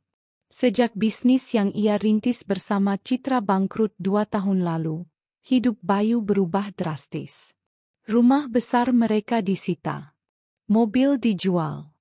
Mereka pindah dari satu kontrakan ke kontrakan lain. Citra, yang dulu begitu memesona, kini sering marah-marah karena Bayu tak lagi bisa memenuhi gaya hidupnya. Hubungan mereka makin hambar. Tak ada anak, tak ada cinta. Yang tersisa hanya saling menyalahkan. Dan kini, di depan layar ponselnya, Bayu melihat anak yang dulu ia abaikan tumbuh menjadi kebanggaan. Perempuan kecil yang dulu ia anggap beban, kini mengangkat nama ibunya dengan prestasi. Di kamar lain, Bu Ratmi terbaring lemah. Sakit lambungnya kambuh, dan sudah beberapa bulan ini ia kesulitan berjalan. Di samping tempat tidurnya, tergeletak album foto lama yang sempat dibuka Bayu semalam. Di salah satu halaman, ada foto Laras saat mengandung. Perutnya besar, matanya penuh harapan. Di bawahnya tertulis dengan tulisan tangan, "Menunggu kelahiran Ayla." Air mata Bu Ratmi menetes. "Bayu," panggil ia lemah. Bayu masuk, duduk di samping ranjang. "Ayla, cucu ibu. Dia sehat, kan?" tanya Bu Ratmi pelan. Bayu menunduk. "Iya, Bu. Dia bahkan juara umum." Laras masih membesarkannya sendiri. Mata Bu Ratmi memerah. "Ibu salah, Bayu. Ibu berdosa besar pada Laras dan Ayla. Cucu kita itu ternyata perempuan yang hebat." Bayu tidak menjawab. Ia hanya menggenggam tangan ibunya yang dingin. Di kepalanya, bergema kalimat dari Laras saat terakhir mereka bertemu, "Harga diri seorang perempuan tidak boleh diinjak, meskipun oleh suaminya sendiri." Kini ia benar-benar mengerti. Di desa, senja mulai merambat. Laras duduk di beranda rumah, menyisir rambut Ayla yang tertidur di pangkuannya. Matanya menerawang menatap langit yang perlahan berwarna jingga. Hari itu begitu panjang, tapi juga begitu indah. Ia tak tahu bahwa jauh di kota, seseorang menyesali perbuatannya. Ia juga tak tahu bahwa seseorang yang dulu menamparnya kini berurai air mata ingin melihat cucunya. Tapi bagi Laras, semua itu tak lagi penting. Ia tidak pernah membalas dendam dengan kebencian. Ia membalas dengan satu hal yang tak bisa disangkal siapapun. Keberhasilan. "Terima kasih ya, Nak," bisiknya pelan. "Kamu datang ke dunia ini sebagai air mata Mama, tapi kamu berubah jadi cahaya dalam hidup Mama." Dan malam itu, Laras menuliskan satu kalimat di jurnalnya. "Dulu aku dianggap lemah karena melahirkan anak perempuan. Kini, perempuan kecil itulah yang menjadi buktiku pada dunia, bahwa aku tidak pernah kalah." Suara azan subuh baru saja berkumandang ketika Laras membuka jendela kamarnya. Udara pagi masuk bersama hembusan angin yang sejuk, menyegarkan rongga dada yang semalam terasa sempit karena gugup dan haru. Di ruang tengah, koper besar berwarna biru tua telah berdiri rapi di samping lemari kayu. Di atasnya tergantung syal rajut ungu tua yang Laras buat sendiri untuk anaknya. Hari itu, Laras tahu, bukanlah hari biasa.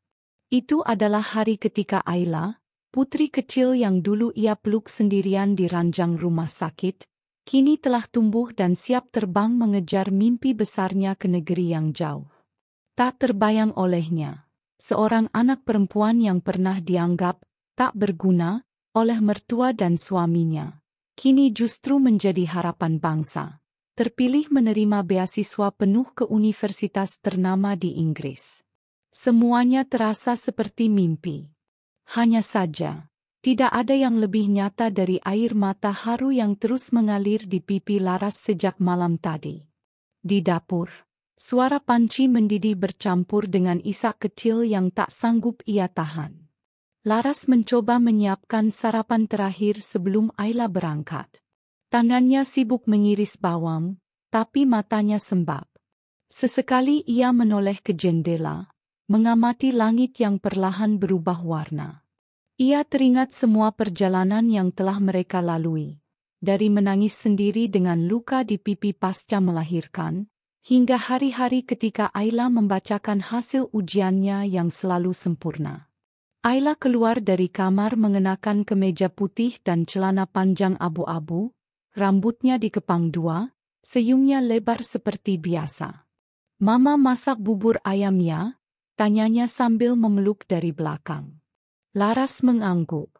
"Masakan terakhir Mama sebelum kamu makan makanan barat terus," katanya sambil mencoba tertawa, meski suaranya parau.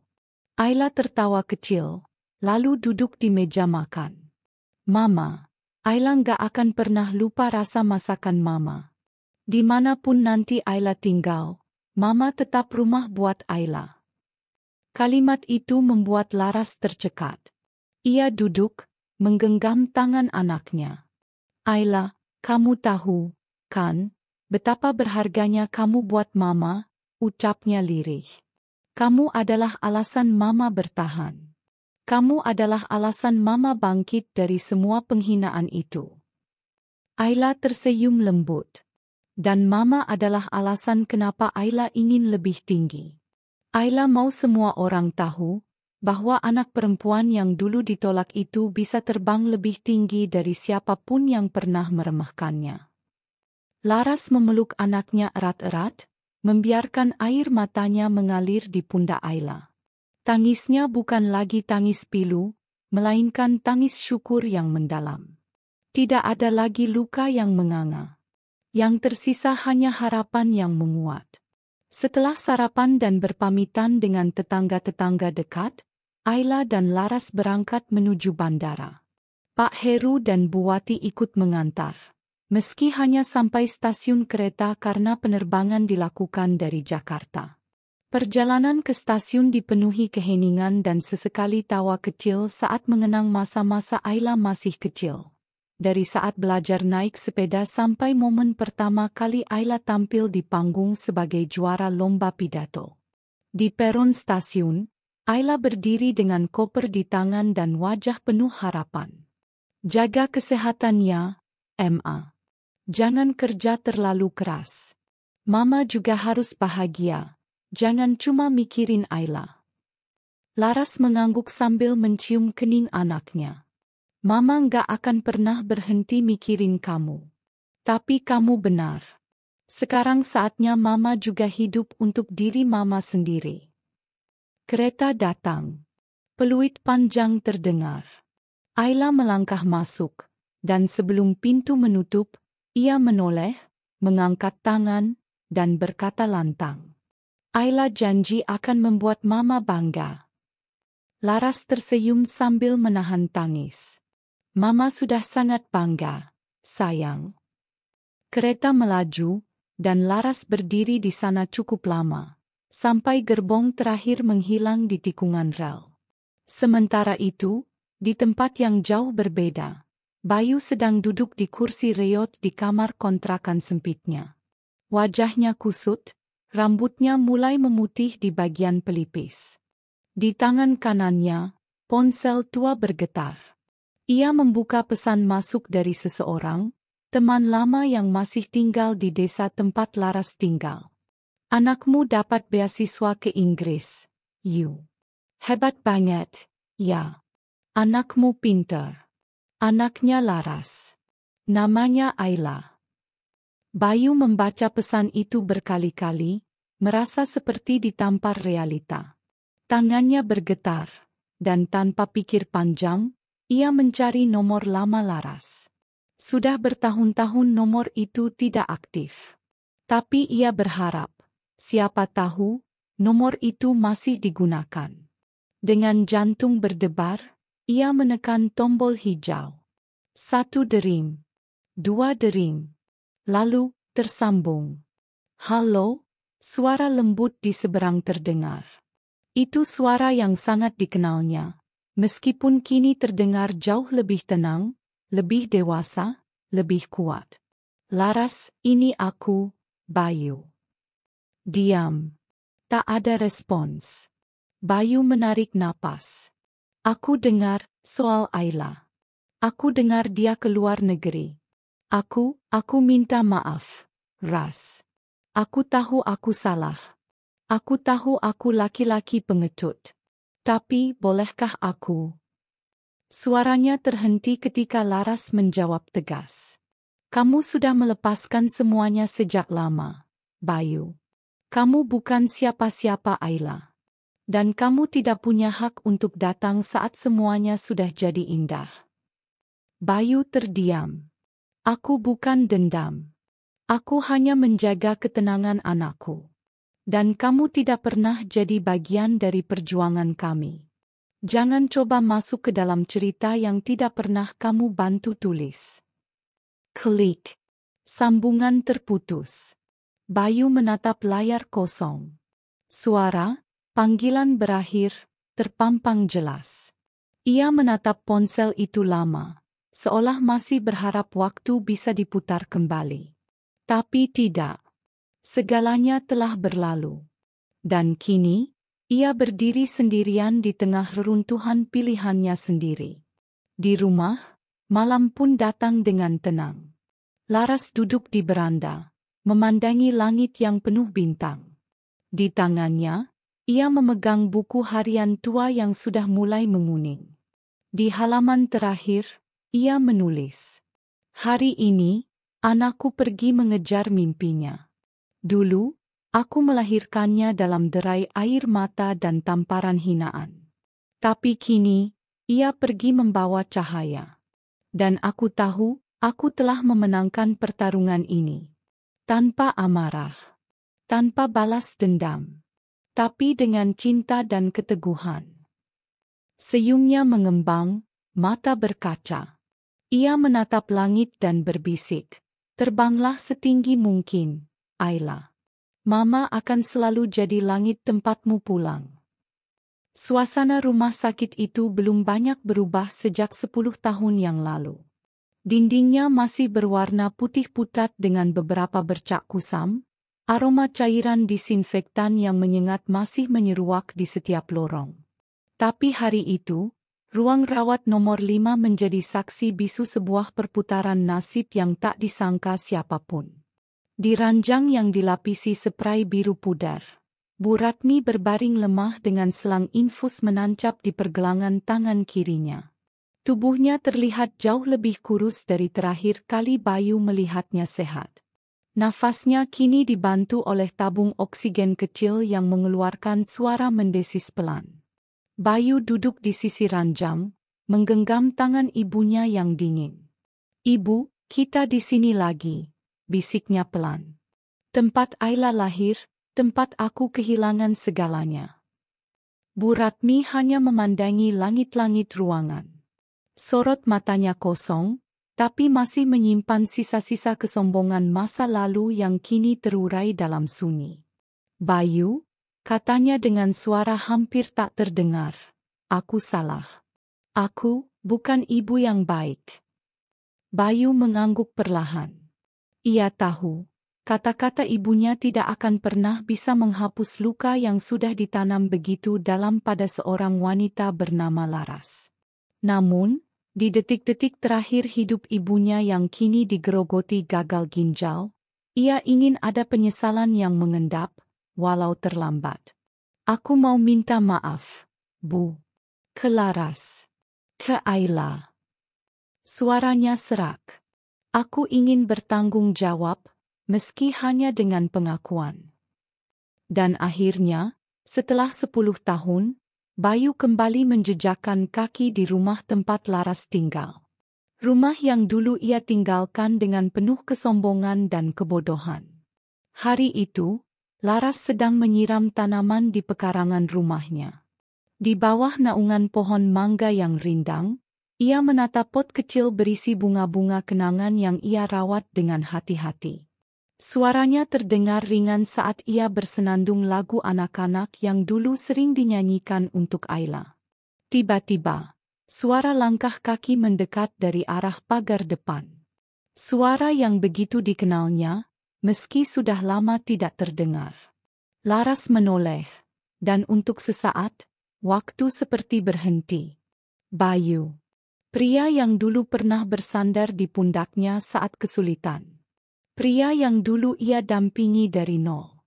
Dan pria yang meninggalkannya begitu saja saat ia melahirkan. Kini berdiri di hadapannya, dengan wajah lebih tirus dan kerutan di dahi yang menunjukkan banyak hal telah berubah. Laras. Laras diam. Tidak panik. Tidak marah. Tapi juga tidak tersenyum. Aku cuma ingin bicara sebentar, ucap Bayu sambil menunduk. Laras mengangguk pelan, lalu mempersilakan Bayu duduk di kursi bambu depan rumah. Mereka duduk berseberangan, dengan meja kayu kecil di antara mereka.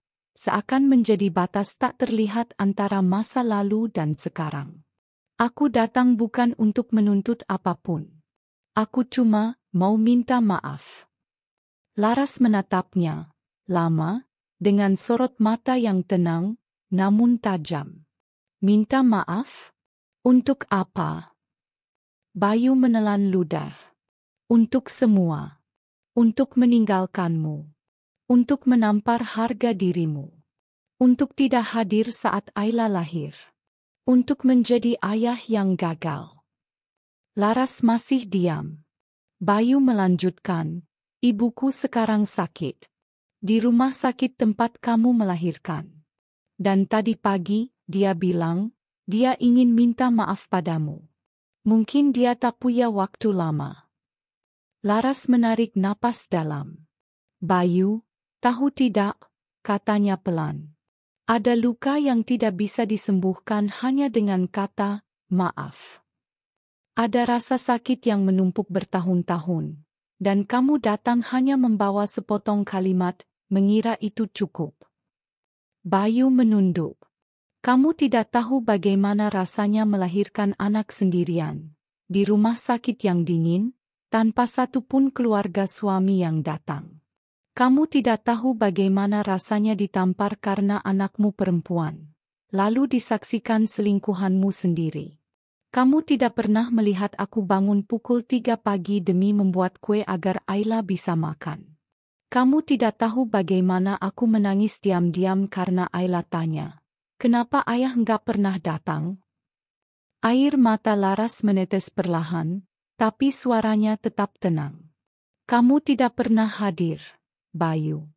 Kamu hanya tahu aku kuat, tapi kamu tak pernah tahu bagaimana aku memaksakan kekuatan itu.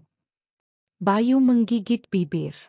Ia ingin berbicara, tapi tak tahu harus berkata apa. Jadi maafmu, tidak salah. Tapi juga tidak cukup, lanjut Laras. Aku tidak membencimu. Tapi aku sudah melepasmu dari hatiku sejak lama.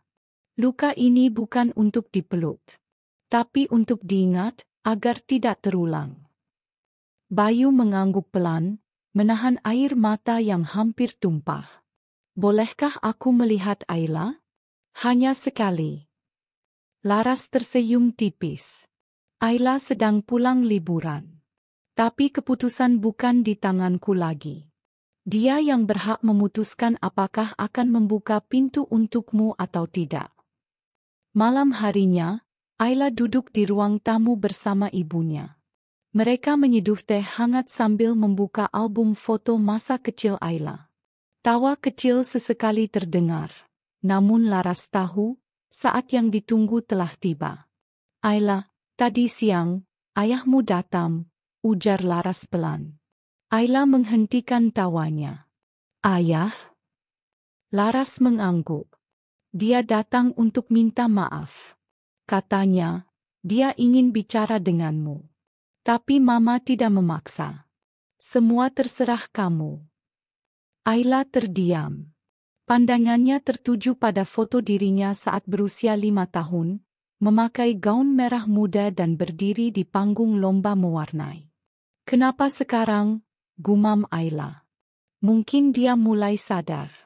Mungkin dia merasa bersalah. Tapi itu bukan tugasmu untuk mengobati penyesalannya, jawab Laras lembut. Ayla menatap ibunya dalam-dalam. Waktu kecil aku sering tanya kenapa aku nggak punya ayah. Mama bilang ayah pergi jauh. Tapi aku tahu, Mama yang menjaga aku sendirian. Mama yang jadi ayah sekaligus ibu. Laras tersenyum. Air matanya kembali menetes. Aku nggak tahu harus merasa apa. Senang? Marah? Bingung? Tapi, aku nggak membenci ayah. Aku cuma tidak merasa butuh.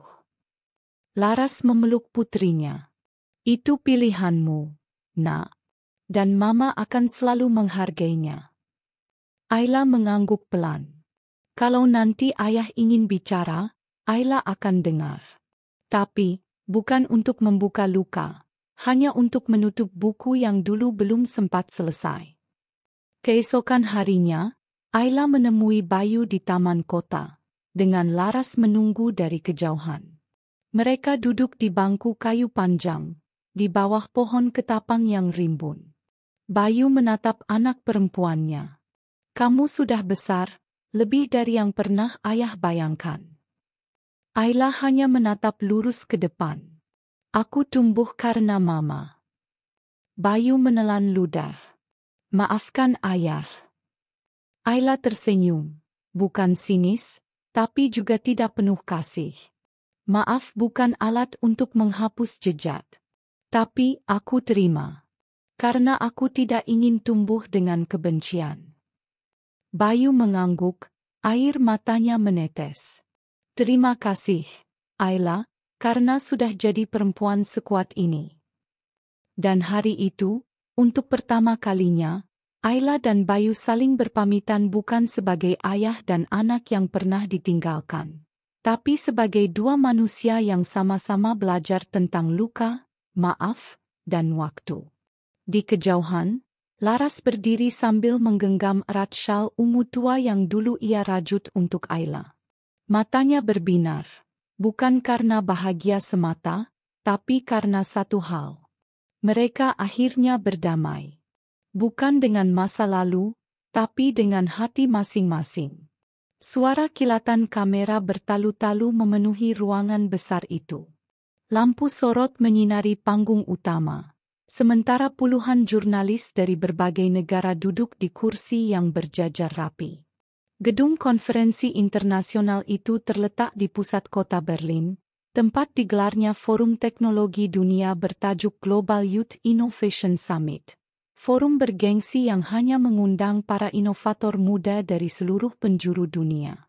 Di tengah sorotan tersebut, seorang wanita muda dengan balutan jas biru laut dan jilbab berwarna krem berdiri dengan tenang di atas panggung.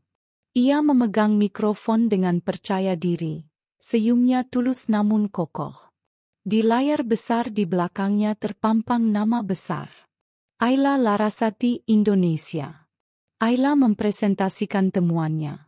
Sebuah inovasi alat portabel yang mampu mengolah air kotor menjadi air layak minum secara efisien dengan teknologi ramah lingkungan. Alat ini sederhana, murah, dan bisa diproduksi massal untuk wilayah-wilayah terpencil yang kekurangan air bersih. Prototipe alat ini telah berhasil diuji coba di beberapa desa di Indonesia dan mendapat pujian dari para pakar internasional. Tapi lebih dari sekadar teknologi, Ayla menyampaikan sesuatu yang jauh lebih dalam. Saya tumbuh bersama seorang ibu tunggal yang tidak pernah menyerah, ucap Ayla, Suaranya menggetarkan seluruh ruangan. Beliau bukan insinyur, bukan ilmuwan. Tapi beliau mengajarkan saya satu hal penting, bahwa tidak ada kekuatan yang lebih besar daripada kasih sayang dan keyakinan. Tepuk tangan menggema. Beberapa penonton bahkan terlihat mengusap air mata. Di barisan depan, Laras duduk dengan tubuh tegak dan tangan saling menggenggam di pangkuannya. Ia mengenakan kebaya sederhana berwarna hijau zaitun, wajahnya penuh haru dan bangga. Ini adalah kali pertama dalam hidupnya menaiki pesawat terbang ke luar negeri, bahkan duduk di ruang konferensi internasional sebagai tamu VIP. Tapi yang paling istimewa, ia berada di sana bukan sebagai undangan politikus atau pejabat, melainkan sebagai ibu dari inovator muda yang mengharumkan nama bangsa. Di dadanya tergantung tanda pengenal bertuliskan, Laras, Mother of Keynote Speaker, Indonesia. Setiap orang yang lewat memandangnya dengan kagum, beberapa menyapanya, bahkan ada yang meminta foto bersama. Namun Laras tidak terlalu peduli pada itu semua. Baginya, kebanggaan terbesar hari itu bukanlah gelar, bukan panggung megah, bukan media internasional yang meliput, melainkan saat Ayla memandang ke arahnya dari atas podium dan tersenyum dengan mata berkaca-kaca. Senyum yang mengucap ribuan kata terima kasih. Seketika, semua luka masa lalu Laras seperti luruh. Tamparan di ruang bersalin, cemooh dari mertua, pengkhianatan Bayu, malam-malam panjang tanpa uang dan makanan cukup. Semuanya seolah dihitung ulang oleh semesta, dan akhirnya dibayar tuntas. Ayla tidak hanya membalas luka ibunya dengan air mata, tapi dengan prestasi yang menjadikan nama mereka dikenang bukan karena cerita pilu, tapi karena kekuatan mereka bangkit. Sementara itu, ribuan kilometer dari Berlin, di sebuah kamar rumah sakit kelas 2 di kota kecil tempat Laras dulu melahirkan, Bu Ratmi duduk lemah di depan televisi yang menggantung di dinding. Tubuhnya kini semakin kurus, suara napasnya dibantu alat kecil yang menyala redup. Acara TV nasional menyiarkan langsung momen Ayla berdiri di panggung forum internasional. Di layar, tampak Ayla menjabat tangan perwakilan dari Perserikatan Bangsa-Bangsa, menerima medali penghargaan. Tak lama, kamera menyorot wajah Laras yang duduk bangga di barisan VIP. Dan di saat itulah, Bu Ratmi mulai menangis. Air mata itu mengalir deras, tanpa bisa ia tahan. Tangis seorang nenek yang menyadari bahwa cucu perempuan yang dulu ia hina sebagai tidak berguna, kini dipuji dunia sebagai pahlawan teknologi. Tangis seorang ibu yang pernah menampar menantunya di rumah sakit yang sama, karena melahirkan anak perempuan. Laras, Ayla, maafkan ibu, lirihnya. Suara itu seperti pecahan kaca, penuh penyesalan, perih, dan getir. Ia menyaksikan bagaimana Laras berdiri di samping Ayla, mengenakan kebaya sederhana tapi berwibawa. Kamera memperlihatkan saat seorang wartawan asing bertanya padanya dalam bahasa Inggris, yang kemudian diterjemahkan. Apa perasaan ibu melihat putri ibu mendapatkan penghargaan ini? Dan Laras menjawab dengan tenang. Saya hanya seorang ibu rumah tangga yang berjualan kue di desa. Tapi saya tahu satu hal, anak perempuan, jika dibesarkan dengan cinta dan tidak dikekang oleh batasan, bisa mengubah dunia. Kata-kata itu menancap kuat di dada Bu Ratmi. Ia menutup wajahnya dengan tangan keriput. Sesal yang ia rasakan tak lagi bisa diperbaiki oleh waktu. Ia pernah punya kesempatan untuk mendidik, mencintai, dan menerima Ayla. Tapi ia memilih menolaknya, hanya karena jenis kelaminnya. Sekarang, cucu itu telah menjadi cahaya bagi banyak orang. Sementara dirinya hanya bisa menyaksikan dari balik layar, dengan tubuh yang bahkan tak sanggup berdiri. Selesai acara, Ayla memeluk ibunya dengan erat. "Ma, ini semua karena Mama," bisiknya. Ayla nggak akan pernah berdiri di sana kalau bukan karena Mama yang dulu nggak pernah berhenti percaya. Laras membelai rambut putrinya. Ini karena kamu. Kamu yang hebat, Nak. Mama hanya memegang tanganmu saat kamu masih kecil. Tapi kamulah yang memilih untuk tidak menyerah. Hari itu, mereka berjalan menyusuri jalan-jalan kota Berlin. Laras pertama kali melihat salju, pertama kali mencicipi roti gandum hangat dari kafe kecil, dan pertama kali naik kereta bawah tanah. Tapi lebih dari semua pengalaman baru itu, ia menyadari satu hal penting. Dia telah menang. Bukan karena berdiri di luar negeri. Bukan karena kamera dan sorotan. Tapi karena ia berhasil membuktikan bahwa keikhlasan, kesabaran, dan cinta seorang ibu tidak akan pernah kalah dari hinaan, pengkhianatan, atau luka masa lalu. Beberapa hari kemudian, setelah kembali ke Indonesia, Ayla menghubungi pihak rumah sakit dan meminta izin untuk menjenguk Bu Ratmi. Ayla yakin, tanya Laras. Ayla mengangguk. Aku nggak datang untuk membalas. Aku hanya ingin menutup luka itu dengan cara yang damai. Dan ketika Ayla masuk ke kamar rumah sakit itu, Bu Ratmi menangis seketika. Ayla, cucu ibu, suaranya parau, tak percaya Ayla benar-benar datang. Ayla mendekat, duduk di sisi ranjang, dan menggenggam tangan neneknya. Nenek, aku sudah memaafkan dari dulu. Tapi aku berharap, nenek juga bisa memaafkan diri sendiri. Tangisan Bu Ratmi pecah. Maafkan nenek, Ayla. Nenek salah besar. Nenek buta karena gengsi. Tapi Tuhan tunjukkan siapa yang benar. Ayla tersenyum lembut. Nenek tahu, aku jadi seperti ini karena Mama nggak pernah membiarkan aku tumbuh dengan kebencian. Tapi dengan harapan. Dan hari itu, 3 generasi perempuan duduk dalam satu ruangan yang dulu menjadi saksi luka mereka. Tapi kini, ruangan itu tak lagi sunyi. Ia penuh dengan hangatnya pengampunan, lunaknya hati, dan tegaknya keberhasilan. Malamnya, Laras duduk di beranda rumah. Ayla tertidur di dalam setelah hari yang panjang. Angin malam berhembus pelan. Di tangan Laras ada buku jurnal lama yang dulu sering ia tulisi saat Ayla masih bayi. Dengan pena hitam, ia menulis halaman terakhir.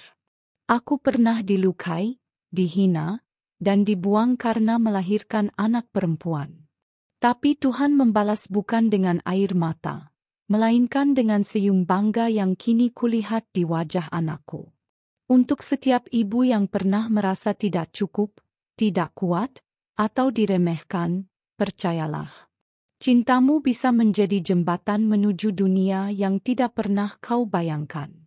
Dan jika saat ini kau sedang sendirian memeluk bayimu dalam sunyi, yakinlah, suatu hari dunia akan bertepuk tangan untukmu. Laras menutup buku itu pelan, lalu menatap langit penuh bintang. Ia tersenyum. Perjuangannya telah sampai. Dan ia telah menang. Pagi itu, langit tampak pucat, seperti ikut menahan napas. Di salah satu kamar rawat inap rumah sakit yang tak pernah asing bagi Laras, waktu seakan bergerak pelan. Mesin monitor berdetak pelan, menunjukkan angka-angka yang makin lemah. Di sisi ranjang, tubuh kurus Bu Ratmi terbaring dengan napas yang naik turun tidak teratur. Kulitnya sudah keriput dan pucat. Sisa kejayaannya di masa lalu telah lama memudar, tergantikan oleh tubuh renta yang kini hanya menunggu detik terakhirnya. Tak ada suara selain dengungan AC dan napas berat Bu Ratmi. Pintu kamar itu terbuka pelan. Seorang perempuan masuk, langkahnya tenang, wajahnya tidak lagi menunjukkan dendam. Hanya keheningan yang dalam dan keteguhan yang sulit diuraikan kata. Laras. Setelah bertahun-tahun memendam luka dan membangun hidup dari puing-puing penghinaan, Hari itu ia datang bukan sebagai menantu yang pernah diusir dan ditampar karena melahirkan anak perempuan, tapi sebagai perempuan kuat yang sudah menempuh perjalanan panjang menuju pemakluman. Ia berdiri di sisi ranjang, menatap wajah Bu Ratmi yang tampak begitu rapuh. Untuk sesaat, bayangan masa lalu melintas seperti kilatan lampu, tangan yang menampar, suara yang mencibir, dan rasa sakit yang dulu ia bawa sendirian di lorong rumah sakit yang sama. "Bu," sapanya pelan. Kelopak mata Bu Ratmi bergerak pelan, matanya membuka, menatap wajah Laras seperti mimpi yang tak percaya telah menjadi nyata. Air mata langsung mengalir dari sudut matanya yang cekung. "Laras," suara itu serak, putus-putus. "Maafkan, Ibu." Laras menarik kursi, duduk di samping ranjang. Ia menggenggam tangan Bu Ratmi yang dingin dan lemah. Jemari itu dulu pernah mengusirnya dari rumah, mencaci anak yang baru ia lahirkan. Tapi hari ini, Laras tidak lagi membawa amarah. Ia membawa pengertian. "Aku sudah lama memaafkan, Bu," ujarnya tenang. "Bukan karena Ibu pantas dimaafkan. Tapi karena aku butuh kedamaian dalam hidupku. Aku tidak bisa tumbuh jika terus membawa luka itu." Bu Ratmi menangis, tubuhnya bergetar lemah. "Luka itu sudah jadi bagian dari aku, Bu," lanjut Laras. "Tapi luka itu juga yang membentuk aku. Yang mengajari aku jadi perempuan kuat. Jadi ibu yang tak bergantung pada belas kasih siapapun." Air mata Laras jatuh perlahan, tapi suaranya tetap stabil. "Aku tidak lupa, Bu. Tapi aku tidak lagi membenci. Karena jika aku terus membenci, aku akan jadi seperti ibu, penuh penyesalan di akhir." Bu Ratmi memejamkan mata. Bibirnya bergetar mencoba mengucap terima kasih. Tapi suaranya hanya sebatas bisikan lirih yang tenggelam dalam isak pelan. Laras mencium tangan perempuan itu. Sebagai bentuk penutup. Bukan pada hubungan sebagai menantu dan mertua, tapi penutup atas semua luka yang dulu belum sempat diberi akhir.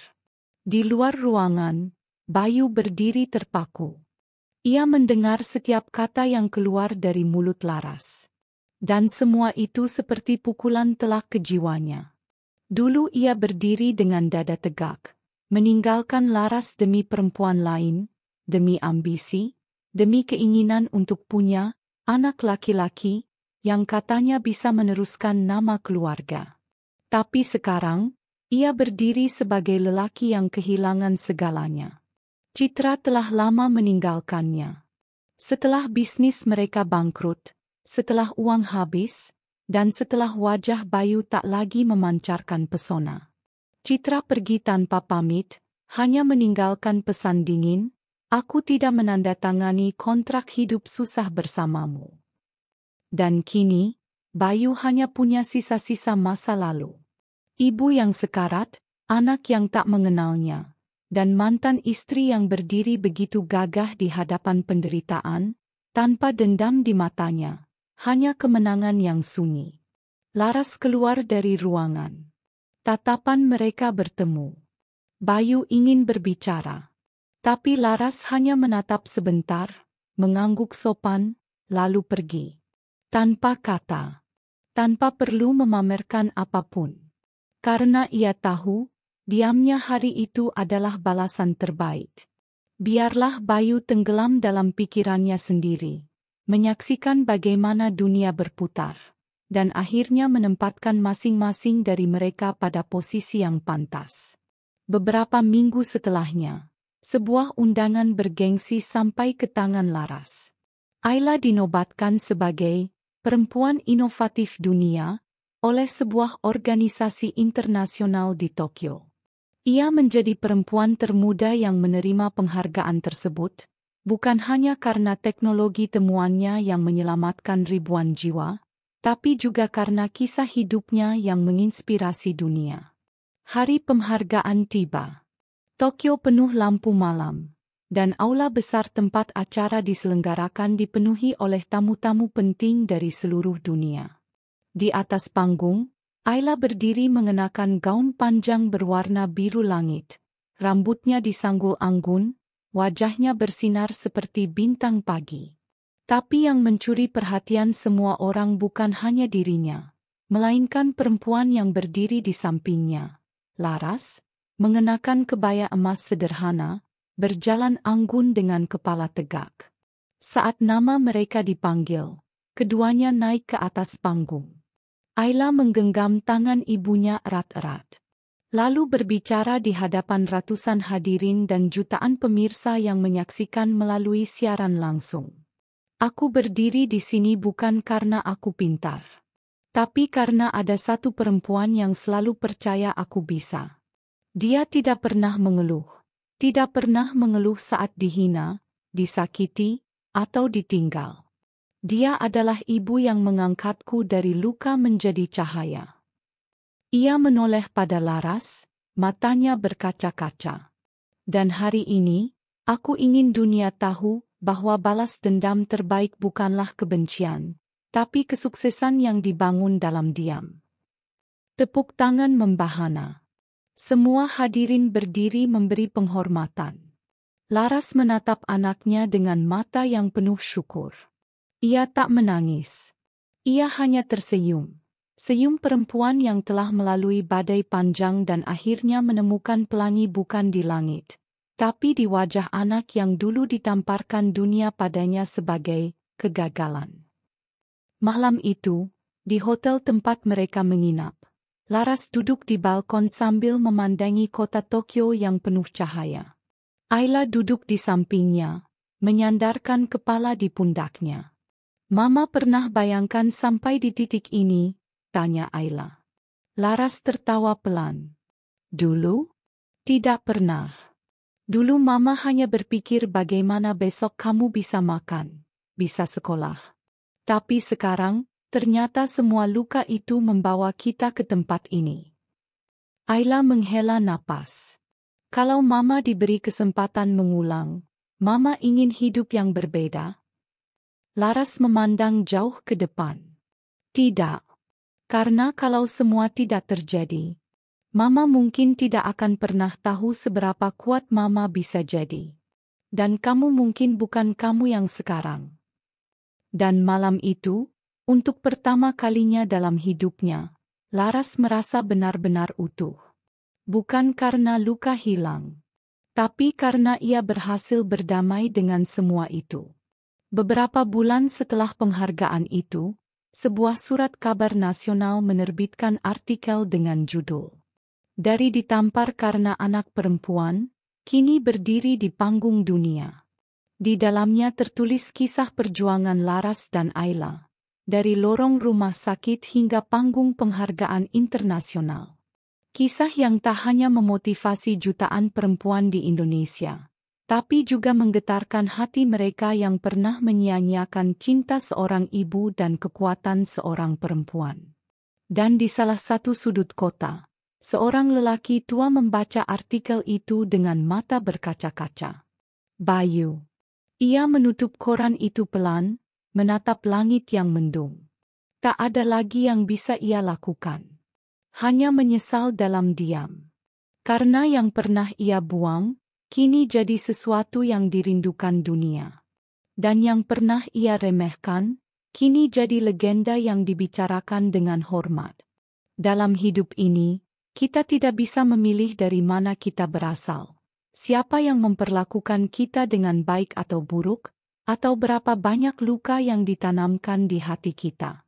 Tapi kita selalu punya pilihan. Apakah luka itu akan membuat kita hancur, atau membuat kita tumbuh? Kisah Laras dan Ayla mengajarkan bahwa kekuatan sejati tidak selalu terletak pada balasan yang keras atau pembuktian yang gaduh. Kadang, kekuatan justru hadir dalam kesabaran yang tidak dilihat, perjuangan yang tidak diceritakan, dan keteguhan yang tetap berdiri meski dunia meremehkan.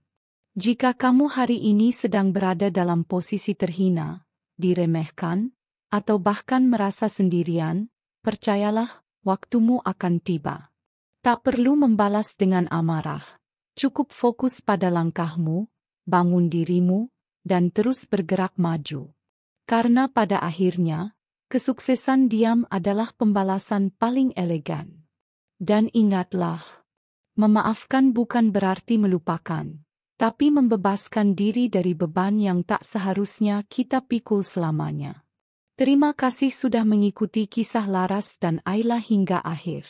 Semoga cerita ini menjadi teman bagi yang sedang terluka, penguat bagi yang hampir menyerah, dan pengingat bahwa kamu layak bahagia.